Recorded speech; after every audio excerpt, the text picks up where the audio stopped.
게스트가 묻고 진행자가 답하는 역시나 박정호. 오늘도 저 아나운서 오승훈이 질문하고 박정호 교수가 답하겠습니다. 교수님 안녕하세요. 예, 안녕하세요. 예, 오늘은 한일 정상회담 이후에 우리와 일본 경제 새로운 관계에 대해서 짚어주신다고 들었습니다. 네.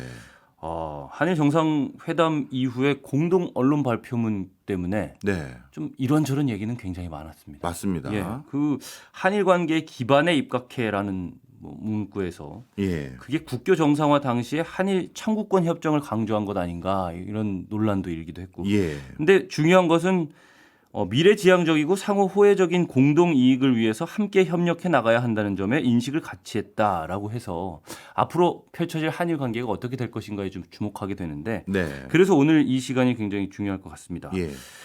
광복 이후부터 거슬러 올라가서 역사를 쭉 한번 훑어볼까요? 네. 네, 광복 이후에는 우리와 일본의 그 경제 관계가 어떤 모습이었을까요? 그 수교되기도 전이었을 텐데. 네. 수교되기 전에는 사실 일본이 지금의 일본이 네. 사실 한국 없었으면 지금의 일본 없다. 이렇게 얘기해도 과언이 아닙니다.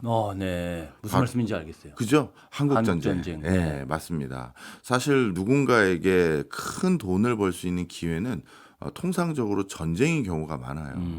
세계적인 금융회사들, 뭐 JP 모건을 비롯해서 이런 회사들도 다 전쟁 때 큰 돈을 벌어서 몇백 년째 이렇게 전 세계 그 금융권을 좌지우지하는 금융회사로 발돋움했고요. 사회가 굉장히 혼란할 때 한쪽으로 부가 쏠리는 현상이 나타난다. 그리고 많은 물자와 많은 자금들 이런 것들을 동시에 쏟아내야 되기 때문에 네. 뭔가 큰 사업의 기회가 많죠. 네. 우리나라도 사실 베트남전 때 적지 않은 수혜를 본 건 사실입니다. 네. 그런데 일본은 어떻게 보면 2차 세계대전 이후 패망한 뒤에 좀처럼 재건을 할 수 있는 시드머니가 형성되지 않은 상황에서 예. 한국전쟁이라는 진짜 천재일우의 기회를 얻었기 때문에 그걸 발판으로 해서 발달을 할 수 있는 기회를 얻었던 거예요.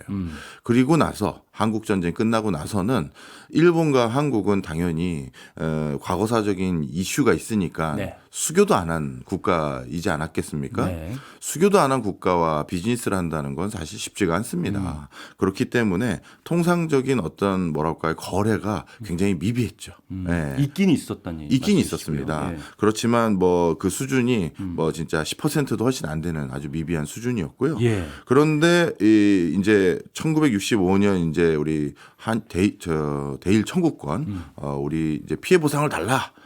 이걸 하고 난 뒤부터 이제 본격적으로 양 국가 간에 이제 협력을 모색할 수 있는 기회와 터전이 됐는데요. 네. 그런데 이따가 이제 세부적으로 하나씩 다 말씀을 드리겠습니다만 네. 일본과 수교를 했기 때문에 그 뒤부터 일본과 우리는 다양한 교류 협력을 하지 않았겠느냐 생각을 하기 쉬운데 생각보다 아닙니다. 우리는 어떻게 보면 60년대부터 본격적으로 경제 모델을 수출 의존적인 모델을 지향해 왔고요. 예. 일본은 60년대부터 내수 중심의 경제 모델을 지향해 왔어요. 그러다 보니까 한쪽은 외부하고 수출을 이렇게 신경 안 쓰고요. 네. 자체적으로 저희는 살림 꾸려가려고요 하는 국가고 그리고 우리는 수출을 하려고 하긴 하지만 일본에다가 수출하기는 좀 어려운 게 일본이 우리는 우리 거 알아서 우리가 만들어서 우리가 쓰는 모델이라니까 하다 보니까 일본에게 직접적으로 뭔가 수출할 기회가 사실은 많지 않았죠. 수교 이후에도 이렇게 교류가 막 활발하게 이루어지진 않았다 이렇게 평가를 하시는 거네요. 네, 맞습니다. 근데 궁금한 게 있습니다. 예. 우리는 수출 의존적 경제 모델이다라는 데 동의합니다. 많은 예. 분들이 다 동의하실 거고. 근데 일본 같은 경우에 예. 동남아 쪽을 가면은 막 일본산 자동차 굉장히 많잖아요. 예. 그리고 이전에 뭐 워크맨이라고 일명 네. 말하는 그런 들고 다니는 카세트 테이프 그런 것들도 이렇게 봐서는 CD 플레이어도 뭐 그랬어요. 네. 당시에 일본 제품들이 워낙에 전 세계를 휩쓸고 다니던 때가 있었는데 네. 그런데도 수출 의존적이 아니라는 게 좀 궁금해서요. 어느 그렇죠. 정도 수준인가요? 예. 일본의 수출 비중이 네. 전체 그 65년부터 최근까지를 보면 10%대를 넘어선 적이 없어요. 넘어선 적이 없어요. 예. 아, 그러니까 그 65년도가 딱 10% 초반이고요. 예. 최근 들어서는 좀 많이 올라와서 10% 후반대까지 올라왔습니다. 2024년 기준으로 18%가 그 정도까지 올라왔는데요. 이게 다예요. 이게 우리와 비교를 하면 이 숫자가 확연히 어떻게 예. 보면 비교가 될 텐데 우리나라도 65년도쯤에는 10% 조금 못 미쳤던 수준의 수출 비중을 가지고 있었는데 전체 경제 규모에서요. 네. 근데 지금은 30% 후반까지 올라갔어요. 그러니까 많이 그리고 차이가 나네요. 무역 의존도로 따지면 대한민국은 전 세계에서 두 번째로 무역 의존도가 높은 나라거든요. 그러니 정말 우리는 외부에서 돈 벌어서 국가 경제를 꾸려나가는 걸로 귀결됐다면 네. 일본은 예전이나 지금이나 그 수출에 대한 의존도를 생각보다 일부러 줄이려고 한 건 아니지만 예. 거기에 방점을 찍지 않고요. 그러다 보니까 경제 구조를 짜는데도 일본과 한국이 좀 다른 길을 걸어갔습니다. 그러네요. 좀 설명을 드리면 예. 일본 그러면 대표적으로 잘 나가는 산업들 보면 우리 소부장이라고 부르잖아요. 네. 소재, 부품, 기계 장치. 이거에 대해서 일본이 초기부터 육성하려고 애를 썼던 가장 큰 이유는 우리는 대외 의존적인 경제 구조 원하지 않고 우리가 내부에서 알아서 하고 싶은데 그런 물건 만드는 데 필요한 소재도 부품도 기계 장치도 다 내부에서 조달을 하고 싶은 거예요.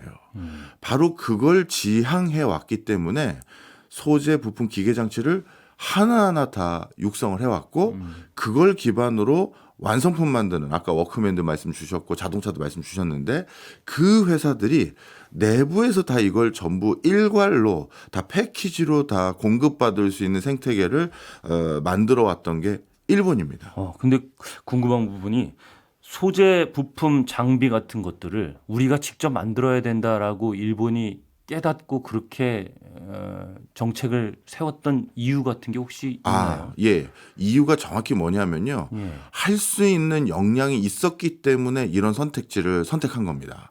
이게 무슨 소리인지 설명을 드리면요. 이게 우리나라 수출 의존 경제 모델과 딱 비교를 해드리면 쉽게 이해가 되는데 네. 50년대 후반부터 미국이 우리 앞으로 이제 신생 독립국들에게 원조 자금 주던 거 우리 원조 줄입니다 하기 시작한 거예요. 예. 그런데 50년대까지만 하더라도 우리는 대외 원조에 의존하는 그런 경제 구조를 가지고 있을 수밖에 없었던 상황에서 미국에서 원조를 안 준다고 하니까 야 이제 큰일 났다. 우리 돈을 벌어야겠다. 우리는 그렇게 해서 우리가 자원도 없고 식량도 모자르니까 달러를 벌 수 있는 그런 경제 구조로 빨리 가야겠다라고 우리는 선택을 했어요. 그런데 그 신생 독립국들 중에서 우리랑 다른 길을 선택했던 국가들이 있는데 대표적으로 인도예요. 네. 인도는 서구 열강 국가들에게 오랫동안 식민지 생활을 하다 보니 이제는 학을 띈 거죠, 일종의.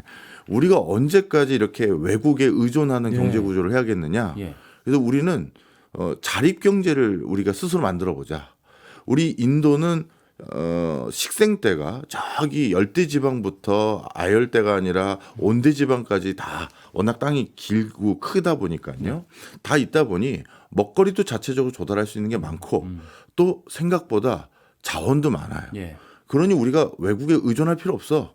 자체적으로 내수 시장도 꽤 규모가 있고 우리는 수입 대체시 모델을 가보자 이렇게 한 거예요. 네. 근데 결론이 어떻게 됐느냐? 수출 지향적인 경제 구조를 선택했던 우리나라는 정말 비약적인 성장을 했는데 그렇죠.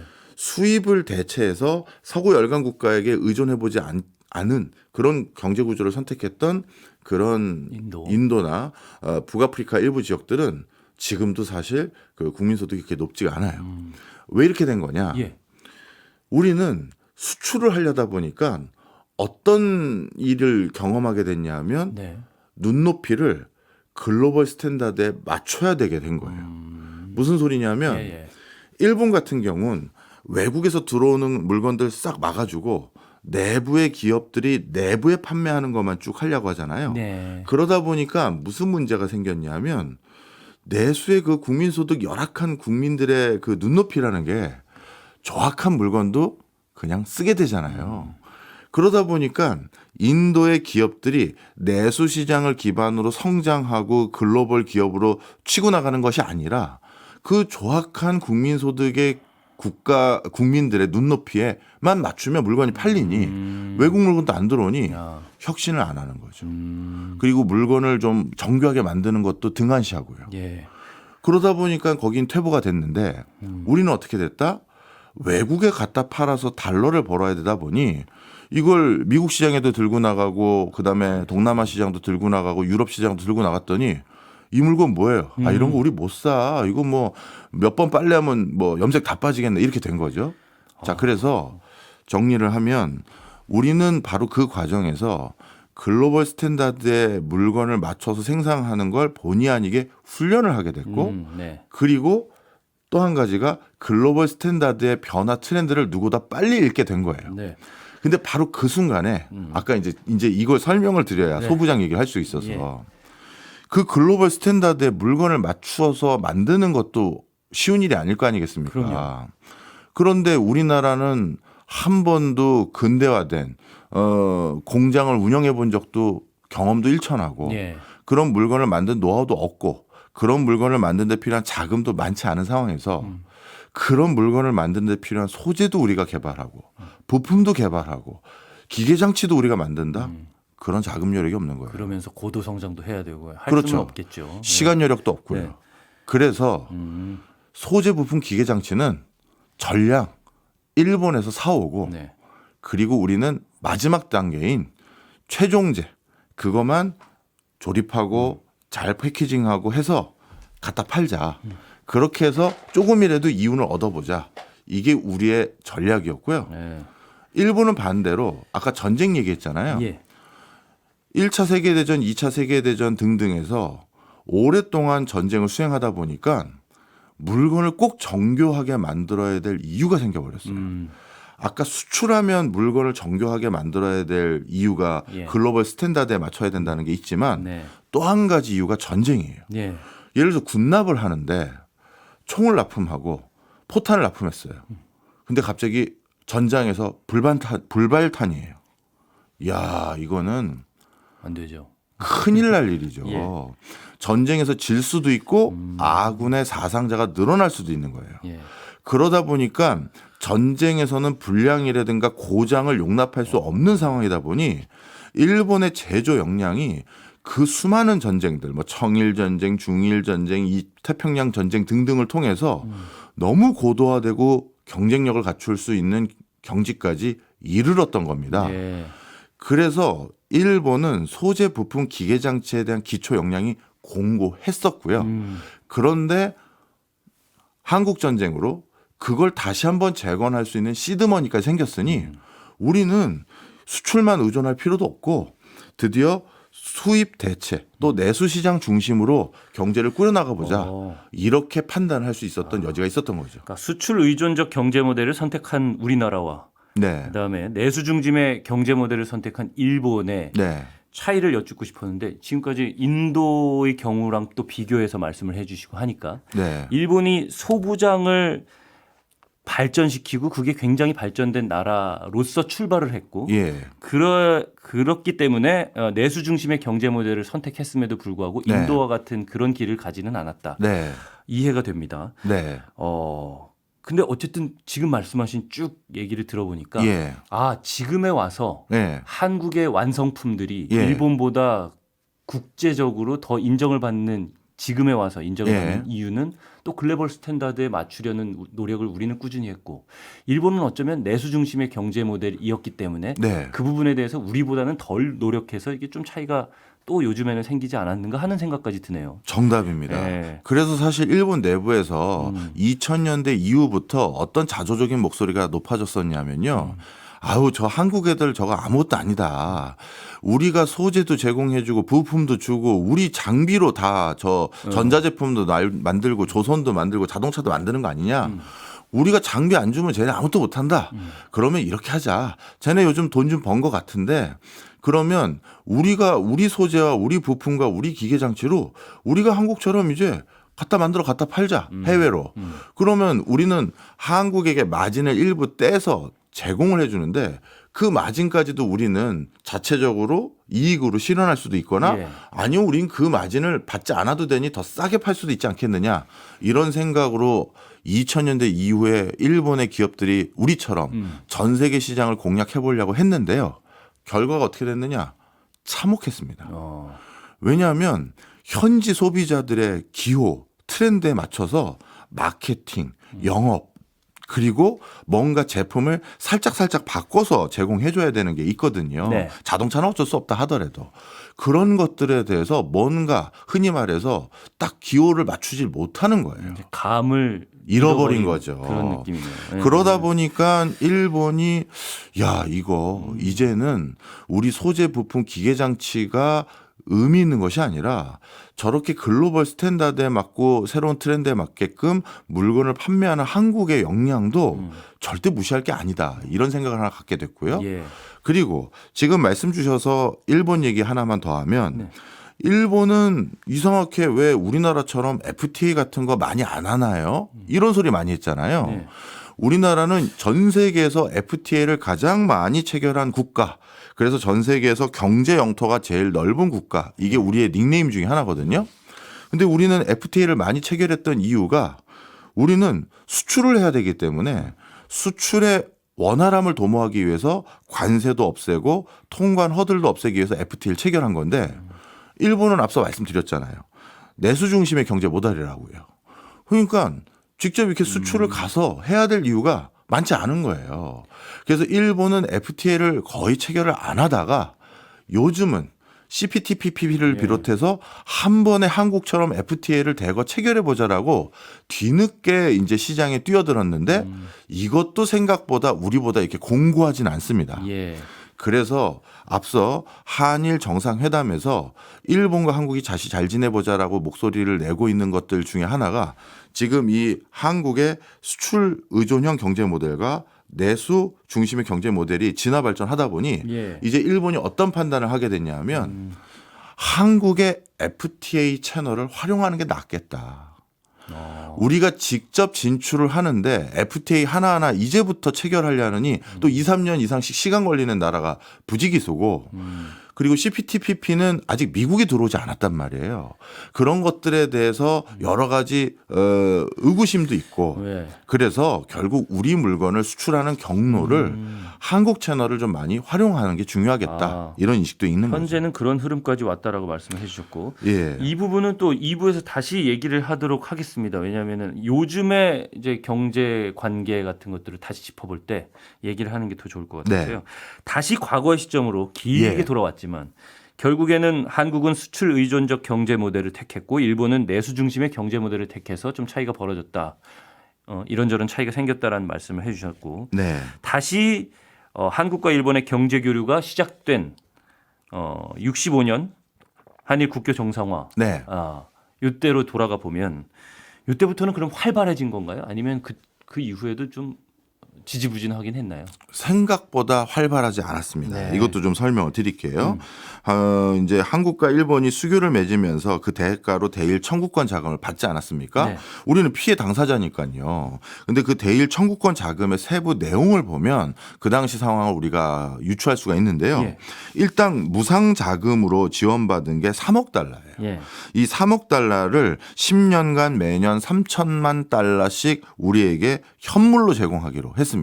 어차피 우리는 이거 가지고 뭔가 먹을 거 사야 되고 또 기계도 사야 되고 하는 것들이 꽤 있다 보니까 뭐 돈으로 주던 돈으로 줘도 다시 어딘가 물건을 사와야 되니 이래나 저래나 해서 현물로 제공해 주기로 한 게 무상자금 3억 달러고요. 네. 그다음에 유상자금 2억 달러가 있는데 이거는 차관입니다. 네. 우리가 이자 내고 빌려 쓰는 거예요.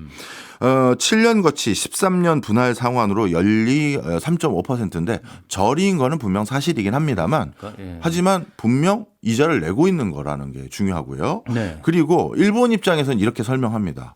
한국 같은 극빈 국가에 누가 이런 자금 빌려주냐. 그러니까 이것도 3.5%도 저리로 거의 안 받은 셈 치는 금액이니 이것도 무상자금과 똑같다 이렇게 주장하지만 아유 돈 받은 거잖아요. 네. 그래서 이 두 개가 엄밀히 말하면 일본 정부 차원에서 한국에게 지급한 자금이고요. 네. 그런데 이거 말고 상업 차관이 3억 달러가 있었습니다. 이 상업 차관은 뭐가 있냐면요. 말 그대로 일본 기업들이 한국 기업들과 알아서 돈 빌려주려면 빌려주세요. 이거 한 거예요. 근데 이게 지금은 3억 달러보다 더 많았다라는 게 조금씩 더 확인되고 있어서 네. 3억 달러 플러스 알파다 이렇게 표현하는데 이건 간단히 말씀드리면 이런 겁니다. 우리 기업들 중에 누군가가 일본 시중은행에 찾아가요. 돈 좀 빌리러 왔는데요. 그러면 어디다 쓰려고요? 일본의 어떤 기업에서 저희 그 기계 좀 사오려고요. 근데 기계 살 돈이 없습니다. 그러면 그거를 일본 은행이 빌려주기가 쉬워요. 예. 왜? 이게 일본 은행은 꿩 먹고 알 먹고거든요. 예를 들어서 한국에게 그 기계 일본 뭐 미쓰비시 중공업에서 만든 그 기계를 사러 돈이 필요하다고 온 한국 기업. 네. 그 기업에게 돈을 빌려주면 한국 기업에게도 이자 장사를 할 수 있을 뿐만 아니라 예. 자신을 주 거래 은행으로 두고 있는 미쓰비시 중공업이 내가 대출을 한국 기업에게 해줬기 때문에 기계를 팔았잖아요.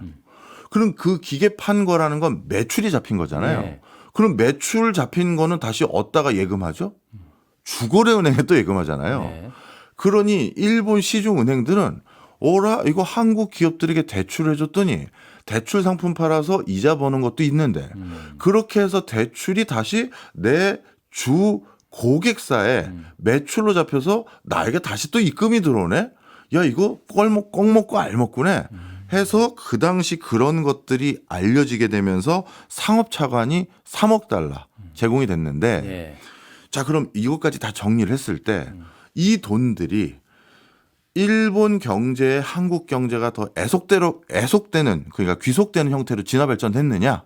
그게 아니라는 거죠. 네. 일부에서 마지막에 우리 경제가 일본 경제에 예속되지 않았다 그 이후로 네. 예, 이렇게 말씀을 해주셨습니다. 근데 이것부터 여쭤볼게요. 일본은 우리 경제가 일본에 예속되기를 원했을까요? 그 당시에? 그 당시엔 관심이 없었어요. 아 외속되든 말든 관심이 없는 예, 상태입니다. 그게 앞서 제가 길게 설명드렸던 일본은 관심이 내수 중심. 내수 중심이었기 때문에 네. 그게 어떻게 보면 지금 와서는 천만다행이에요. 우리에게. 예, 대부분의 그 서구 열강 국가들은요. 네.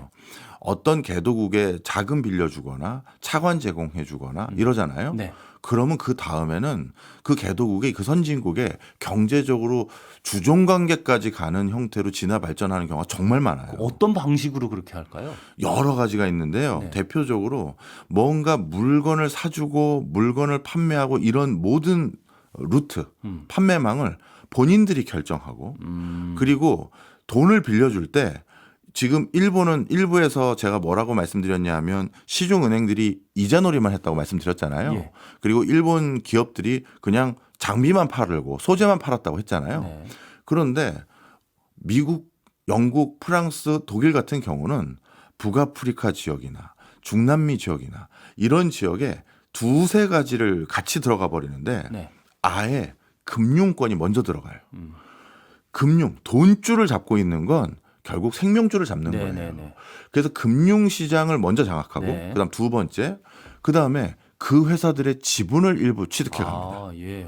그래가지고 지분을 가지고 있다는 건 회사의 주주 중에 하나니 소리를 낼 수 있잖아요. 그렇죠. 그리고 추가적으로 지분 더 매입할 수 있는 건 큰 나라들이니까 약소 국가들 지분은 추가로 매입할 수 있는 여지도 있거든요.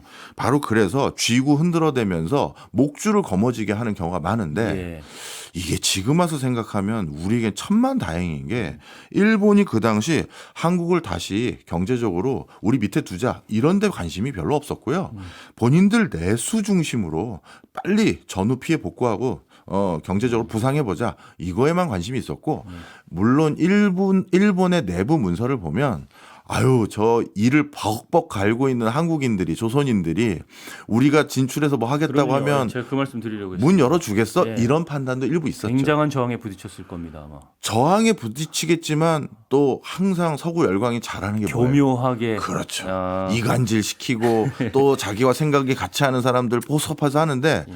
다행히 우리는 그런 것들이 좀 적었습니다. 네, 알겠습니다. 그럼 당시에 한일 국교 정상화 이후에 좀 근접한 시기에는 우리가 일본에 수출하거나 하는 물건은 없었나요? 일본에서 있었습니다. 소부장은 계속 들여왔는데. 있었는데요. 예. 좀 설명을 드리면 그 당시 대일 청구권 자금 덕분에 일본에 조금 수출할 수 있는 여지가 생겼습니다. 네. 앞서 말씀드렸던 대일 청구권 자금, 뭐 무상 자금 3억 달러, 뭐 유상 자금 2억 달러 말씀드렸잖아요. 예. 그 돈들 다 어디다 썼느냐? 일단 1차적으로 가장 많은 돈을 쓴 건 우리 뭐 이건 웬만하면 다 아시죠. 예. 포스코 포항제철 건립하는데 제일 큰 돈을 썼어요. 예. 그 우리도 이제 경제 재건하고 네. 본격적으로 뭔가 산업을 육성하기 위해선 산업의 쌀이라고 불리우는 철이 필요하잖아요. 그래서 포스코의 무상자금 3천만 달러, 네. 그다음에 유상자금 8천만 달러 예. 이 정도로 1억 달러 가까이를 포스코에 집어넣은 거예요. 근데 저는 이제 자금이라고 자꾸 말씀하셔서 네. 이게 좀 배상금이라는 말로 바꾸면 어떨까? 뭐 그것도 중요하죠. 네, 예. 네. 예. 그래서 근데 우리는 어쨌든 배상을 제대로 받은 게 아니기 때문에 또 그런 사실 논리도, 그냥 예. 자금 받았다. 네. 뭐 그리고 또 이자 낸 거잖아요. 네. 예. 그래가지고 이걸 자금이라고 잘 안 표현합니다. 네. 가치 중립적으로 자금이라고 하죠. 네. 네. 그래서 포스코 건립에 가장 많은 돈을 썼고요. 네. 그 다음에 뭐 했냐면 소양강댐 건립하는데 돈 썼어요. 예. 그리고 경부고속도로 음. 했고요.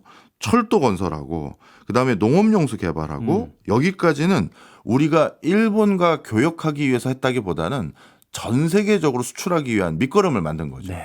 그런데 일본에게 수출하기 위해서 뭘 했냐면 어선을 건조하는 데 일부 돈을 썼고요. 예. 그리고 배 사는 데 일부 돈을 썼습니다. 이걸 통해서 뭘 했냐면 일본에 본격적으로 어패류를 팔기 시작했어요. 어패류. 예. 네. 일본이 워낙 수산물 좋아하잖아요. 예. 그래서 우리나라에서 어업 활동해서 이걸 바탕 그 당시 또 양식 기술도 없으니까요. 그래서 고기 잡아다가 일본에 갖다 파는 걸로 또 외화 자금 벌어들이는 거에 일조하기 위해서 초기에는 어선 건조하고 어선 사다가 일본에 물고기 파는 거 네. 그리고 일부 광업을 했습니다. 텅스텐이나 이렇게 일본의 산업에 필요한 광물 자원 제공해 주는 거. 이런 것들이 그나마 일본과 했던 우리가 수출 품목들이 이게 다다. 이렇게 보시면 되겠어요. 한 70년대 들어서는 우리도 이제 경공업 좀 발전을 하기 시작하잖아요. 네. 그러면 우리가 그런 것도 이제 수출을 하기 시작하나요? 일본에다가 그래서 의류 수출도 하고 신발 수출도 하고 이럴 것 같아 보이잖아요. 네. 근데 다시 말씀드리지만 내수. 일본은 내수 중심. 그래서 그거를 한 가지로 귀결되네요. 그렇죠. 네. 그 신발도 일본 내부의 회사의 거를 사라고 그 의류도 일본 내부 거를 사라고 해서 사실 일본이 신발 회사부터 조선업부터 네. 자동차까지 안 하는 산업이었고 각각의 분야에서 세계적인 기업이 있었던 이유가 또 그 당시 내수 중심의 이렇게 하나하나의 기업들을 다 읽어갔던 것도 네. 또 이유가 있었죠. 80년대 이후에 우리가 이제 철강이나 석유화학 같이 중화학 공업을 이제 육성을 해가지고 많이 발전을 하잖아요. 그 이후에는 어떻게 됐을까요? 그 이후에는 우리가 더 일본에 수입을 많이 하는 구조가 돼버립니다. 아, 예. 왜냐하면 이제 우리가 소부장이 더 필요해요. 그렇죠. 큰 장비 사와야 되고 소재도 많이 사와야 되고 부품도 더 정교하게 많이 들어가는 물건을 만들게 되잖아요. 네. 이때부터 그래서 한국과 일본의 교역에는 어떤 그 우리가 뭐랄까요 슬로건이 붙냐면 네. 대일 무역 적자 해소 어떻게 할 거냐. 이게 이제 본격화되는 게 70년대부터예요. 적자가 점점 커지는 그렇죠. 구조가 된 건가요? 예를 들어 수입을 많이 해오는 국가에 우리도 수출을 많이 하면 이게 비슷해질 수 있잖아요. 네, 네. 그런데 일본은 우리나라 내수. 물건을 하나도 안 사고 우리는 거기서 수입은 잔뜩 해서 어디다 갖다 팔아야 될 일만 해야 되니 우리가 수출을 하려면 일본의 소재 부품 장비를 사와서 그렇죠. 다른 나라에 팔아야 되니까. 그러다 보니까 대일 무역 적자가 어마어마하게 커진 그러네요. 거예요. 예. 그러다가 70년대 무슨 일 터졌죠? 오일 쇼크 터졌잖아요. 예. 그런데 그럼 오일 쇼크 터져서 한 푼의 달러가 더 필요한 상황에서 야 이거 달러를 어떻게 하면 우리가 덜 쓰는 거야. 이 고민도 했을 거 아니겠습니까? 네. 봤더니 어렵게 벌어온 달러를 고스란히 다 일본에게 주고 있더라. 이런 이제 구조가 확인된 거예요. 그래서 대일 무역 적자 해소 이게 국가적 슬로건으로 대두되기 시작했고요. 네. 그래서 그와 함께 뭐가 같이 그 슬로건으로 대두됐었냐면 네. 수입 다변화. 수입 다변화. 그래서 이제 일본에 의존했던 이 소재 부품 기계 장치를 어떻게든 국산화하거나 네. 아니면 대일 무역 적자를 줄이기 위해서 수입을 다변화해 보자. 이게 이제 70년대부터 대두됐고 80년대도 계속 이어지게 됐던 일본과의 교역의 흐름이었죠.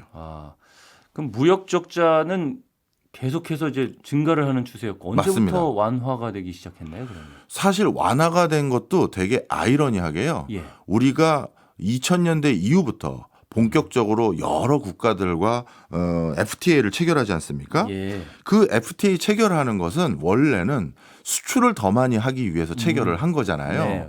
그러니 일본은 옳았구나. 한국이 수출 더 잘하면 우리 소재 부품 기계장치 더 많이 사가겠네. 이런 생각만 하고 있었는데 네. 우리가 그때 FTA를 체결했던 국가 중에 어떤 국가가 있었냐면 EU와 FTA를 체결합니다. 유럽연합. 그렇죠. 근데 여기서부터 문제가 생겼어요.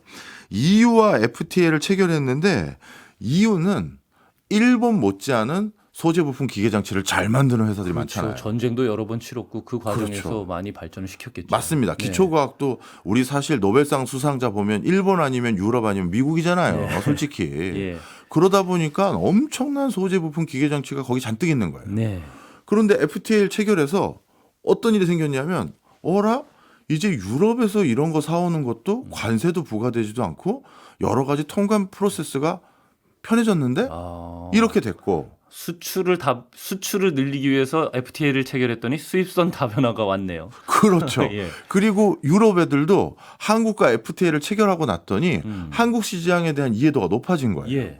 그리고 유럽도 저성장 기조를 탈피하기 위해서 아 우리 제품들 누가 사줄 데 없나 이걸 막 찾고 있는 찰나에 한국이란 나라가 이제 우리 제품들을 찾을 만할 만큼 고부가가치 산업들이 발달되기 시작했거든요. 예.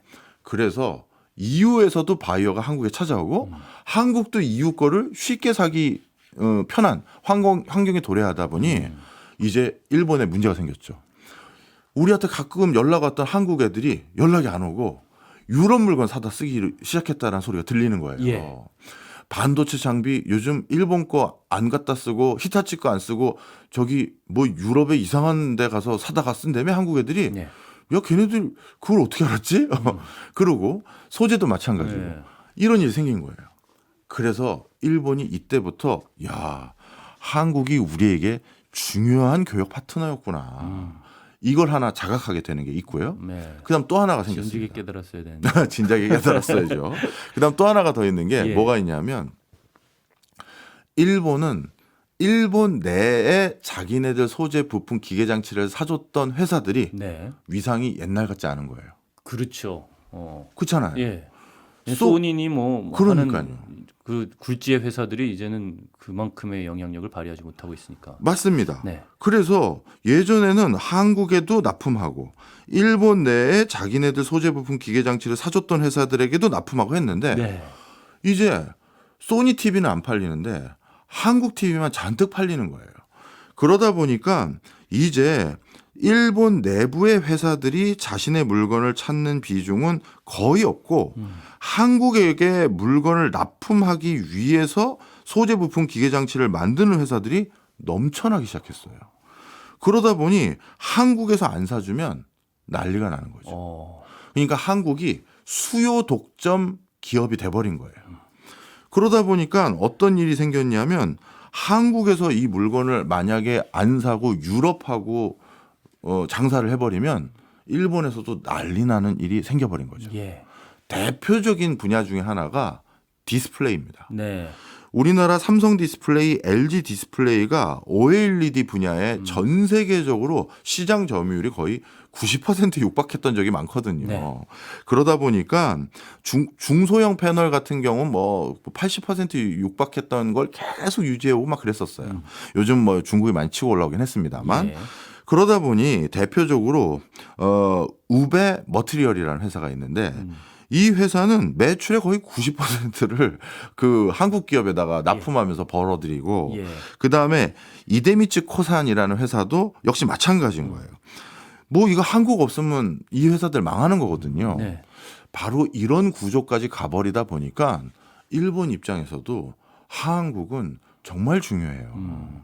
이런 것들을 이제 2010년 이후 특히 2020년대 들어서는 확실히 인식하게 되는 계기가 된 거죠. 그럼 우리나라와 일본 간의 무역 수지를 따졌을 때 예전에는 이제 2000년대 중반이 되기 전까지는 대일 무역 적자 해소가 우리의 중요한 포인트라고 말씀을 하셨잖아요. 네.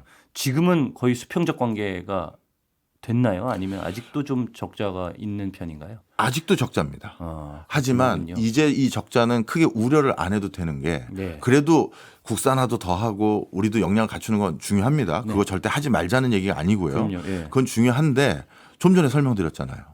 일본 기업에게 유일한 고객이 한국인. 이런 구조가 조금 많아지기 시작했어요. 일본이 자각했고. 예. 예. 그러다 보니 이거는 우리가 일본에게 적자를 보더라도 슈퍼 을이 된 거예요. 네. 뭔 소리인지 하셨죠? 그렇죠. 예. 협상력의 우위를 점할 수 있는 정도. 그렇죠. 그리고 뭐 그렇다고 갑질을 했다는 건 아니고 악어와 악어의 관계 같은 네, 거죠. 네, 네. 서로 공생 관계인.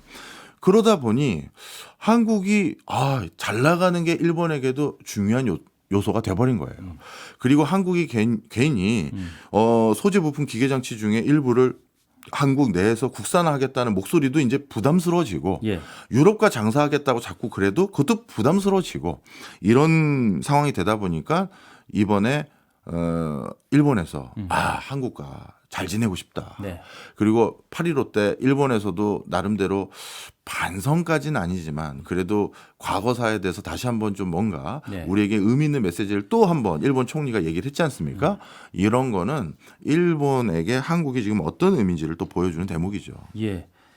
뭐 부족하다는 평가도 있긴 하지만 그 부분은 오늘 주제는 아니니까. 네. 근데 한일 무역 관계는 그럼 앞으로는 어떤 변화를 맞게 될지 앞으로 계속해서 우리 제품이 일본의 입장에서 굉장히 중요한 상태로 계속 갈 것 같다는 생각은 드는데 네. 어떤 변화를 좀 가져가게 될까요? 일본 입장에서는 지금 한국이 더 필요해진 이유가 막 차고 넘치게 돼버렸어요. 일단 몇 가지 말씀을 드리면 네. 대표적으로 일본 내부 문제를 해결하는 데 있어서도 한국의 도움이 절실해진 상황인데요. 예. 일본은 현재 단카이 세대라고 불리는 사람들이 본격적으로 은퇴를 하기 시작해서 네. 현재 800만 명 이상의 75세 이상의 인구가 있고요. 지금 일본은 65세 이상 고령자 인구 비율이 거의 30%에 육박하는데 2070년이 넘어가면 이게 거의 40% 가까이 됩니다. 그래서 청년이 없어요. 그래서 어떤 일이 생겼냐면 일본이 지금 현장에서 일할 청년이 부족합니다. 네네. 그럼 일본에서 일해줄 청년이 필요하잖아요. 이걸 어디서 꼬아야 되는데 네. 한국인들이 가장 적합해 보이는 거예요. 그런가요? 예. 네, 일본 입장에서는 일본 네. 입장에선 이유가 두 가지입니다. 네. 일단 한국에서는 청년 취업난이 있어요. 우리는 일자리가 없다라는 거죠. 예. 저는 이건 또 동의하진 않아요. 사실 정확히 말하면 일자리가 미스매칭입니다. 우리도. 예. 저 지방에는 적절한 청년을 표현이신 것 같습니다. 그렇죠. 예. 그래서 하여튼 한국에서는 저는 제 눈높이에 맞는 직장이 없어서 지금 쉬고 있습니다라는 청년이 어쨌건 많으니 그런데 일본은 청년이 부족하니 예. 그리고 한국 청년들에게 설문조사를 했더니 일본에서 취업해서 일한다고요? 저 그건 관심 있어요. 이런 친구들이 많은 거예요. 해외 경험도 도움이 될 것 같기도 하고 맞습니다. 여러 가지 측면에서 예. 그러다 보니까 일본의 취업을 희망하는 청년들이 워낙 많다 보니까 네. 이렇게 일본에서 그러면 한국의 청년들이 취업할 수 있는 여지를 좀 높여보자 이런 상황이고요. 예. 특히 일본의 그 지금 구인난이 얼마나 심하냐 하면 건설업 부분 같은 경우는요. 구직자 한 명이 5.6개의 일자리가 있어요. 그러니 청년이 예. 정말 너무나도 부족하죠. 그리고 한국인들은 호기심에 일본에 취업하는 거에 관심이 많고요. 네. 네. 일본 내부 문제라고 하셨는데 그 인적 문제 말고는 또 어떤 내부 문제가 다른 게 있을까요? 네. 또 다른 내부 문제 중에 또 뭐가 있냐 하면요. 일본이 지금 가장 큰 내부 문제 중에 하나가 내수 활성화인데 내수를 중심으로 키웠던 국가니까 내수 활성화가 무엇보다 중요할 거 아니겠습니까? 그럼요. 예. 근데 다 초고령 사회에 진입하다 보니까 내수가 활발해질 여지가 부족해지는 거예요. 소비는 위축돼 있고 그 상태로 계속하고. 그렇죠. 네. 그런데 연간 1,000만 명 이상 관광이 올 것 같은 나라, 대한민국이죠. 그러다 보니까 한국인들이 일본에 대해서 호감을 갖게 만들고 네. 또 일본에 와서 쇼핑도 많이 하고 뭐 이런 것들이 무엇보다 또 굉장히 중요한 거예요. 그러면 이걸 바탕으로 또 일본의 내수가 살 수가 있겠죠. 예. 관광산업으로. 예. 그다음 또 두 번째. 일본 청년들이 아주 독특하게 요즘 한류 때문에 한국에 대한 관심이 많아요. 그런데 내수라는 것은 일본 아이돌 가수를 좋아해서 일본 아이돌 가수의 굿즈를 만들어서 그걸로 내수가 돌던, 한국 아이돌 가수를 좋아해서 그 아이돌 가수 굿즈를 만들어서 그걸로 내수가 돌던, 내수는 돌게 되어 있거든요. 예. 그러다 보니까 한국과 관련된 이 선망의식, 선호도가 점점 높아지면서 그거와 관련된 각종 산업들이 더 커지기 시작했어요. 이것도 내수를 돌리는 주요한 원동력이 되는 것이거든요. 예.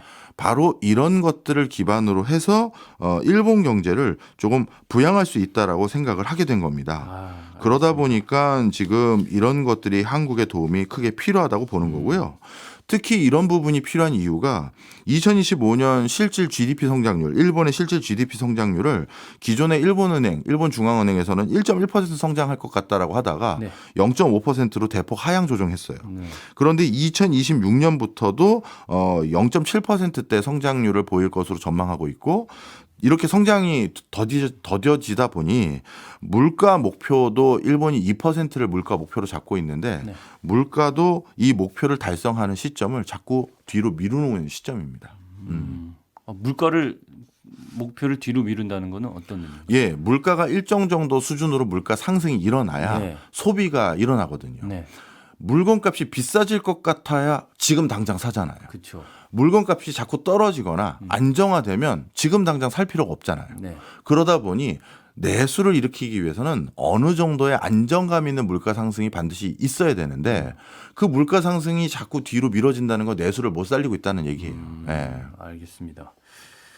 자, 오늘 한일 간의 무역 흐름이 어떻게 변해왔는지 쭉 설명을 들었는데 이거를 얘기를 나눈 이유는 한일 정상회담 때문이었습니다. 네. 그럼 그 이후에 두 나라의 관계가 어떻게 바뀔까 좀 궁금한데요. 정상회담 후에 미래지향적이고 상호 호혜적인 공동 이익을 위해 노력한다 이렇게 말을 했으니까 어떤 형식으로 변화가 일어날지 좀 예측을 해주실 수 있을까요? 네. 앞서 말씀드린 것처럼 이거를 이제 경제적으로는 두 가지 용어로 설명하는데요. 네. 무역 보완 개수, 수출 경합 개수 이렇게 돼 있습니다. 자, 우리나라는 이제 일본이 과거에 판매했던 반도체 분야, 디스플레이 분야, 자동차 분야 이런 데서 이제 우리도 세계적인 반열의 기업들이 많아요. 근데 일본은 이제 한국의 일부 뺏겼기 때문에 이걸 되찾으려고 하잖아요. 네. 그래서 수출 경합 개수는 앞으로 점점 높아질 겁니다. 그러니까 한국과 일본은 대외적으로는 경쟁 관계예요. 그런데 내부적으로는 그럼 무역 보완 관계냐? 한국도 일본에게 많이 수출하고 일본도 한국에게 많이 수출해서 서로 보완 관계가 있느냐 했었을 때 그렇지 않잖아요. 네. 그래서 결론은 좀 송구한 표현입니다만 일본과 경제적으로 크게 앞으로 현격하게 뭘 같이 하기는 사실 쉽지 않아요. 구조적으로 이렇게 맞물려 있는 게 별로 없습니다. 예. 대신 일본도 한국도 공동의 과제들이 좀 있어요. 네. 그러다 보니 이 과제를 푸는데 뭐래도 지금 같이 해보자 정도의 수준인 것이지 구체적으로 큰 마스터 플랜 아래서 양 국가 간의 상호 호혜적인 관계를 구축하기 위한 내용은 이번에 정상회담 내용에서도 없었어요. 정상회담 이후 가장 크게 제 눈에 들어온 거 하나가 한국 청년들이 일본에 워킹 할리데이 갈 때 그 예. 횟수를 2번으로 늘려달라 이 정도예요. 그 아주 무슨 큰 틀에 뭐 굉장히 거시적이고 메가 프로젝트가 없는 거예요. 이런 소소한 거밖에 없는 거죠. 그 이유가 지금 당장 뭐 할 만한 구조가 아니거든요. 예. 그렇지만 초고령 사회에 일본도 지금 나라의 불이 꺼져가고 있는 길을 제일 먼저 걸어가고 있고 한국도 그 비슷한 길을 지금 초고령 사회로 가고 있잖아요. 이 해답도 좀 같이 풀어보자 이렇게 돼 있고 그리고 이 경제 안보라고 해서 미국이 이 동아시아 전체 안보에 대해서 한국과 일본의 책임을 많이 지우려고 하니 이 부분에 대해서도 우리가 좀 해법을 같이 도모하고 그리고 이걸 수면 위로 올리진 않았지만 나도 요즘 미국 때문에 못 살겠어. 한국 너도 그렇다며? 그러면 미국에 대해 우리가 계속 이렇게 끌려갈 수는 없으니 공동 전선을 해야 될지도 이번에 서로 눈치만 한번 보고 온 것 같아요. 이 정도로 보면 될 것 같습니다. 알겠습니다. 벌써 시간이 다 돼서 이제 마무리를 해야 될 것 같습니다. 오늘 앞으로의 한일 관계 미래를 좀 이렇게 요약을 할 수 있을 것 같아요. 말씀을 종합해 보면 경쟁과 공동 과제를 해결하기 위한 협력이 아마 앞으로의 한일 관계의 모습이 될 거다라고 정리를 할 수 있을 것 같습니다. 네, 오늘 한일 관계에 대해서 역사적으로 한일 광복 이후였죠. 광복 이후로 쭉 짚어봤고 앞으로의 모습까지 예상해봤습니다. 저는 여기서 인사를 드리겠습니다. 네, 오늘도 고맙습니다. 예, 다음 주에 찾아오겠습니다. 감사합니다.